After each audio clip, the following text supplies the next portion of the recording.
Welcome to the Tech Egg. Don't get scrambled. Enjoy the video.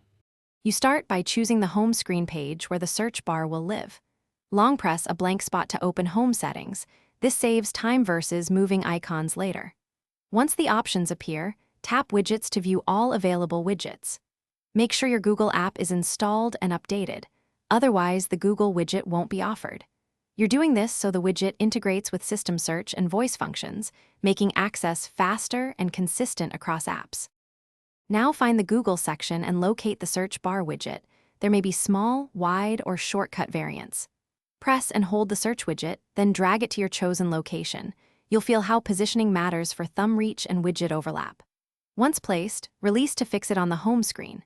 If the launcher shows resize handles, drag them to adjust width so the bar fits a single row or spans edge to edge for easier typing.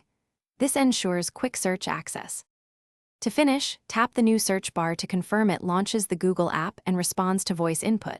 This validates permissions and default app settings. If the widget didn't appear, make sure the Google app is enabled and updated in settings, then clear the home launcher cache to refresh widget inventory. Once done, restart your phone. If problems persist, reinstall or update Google.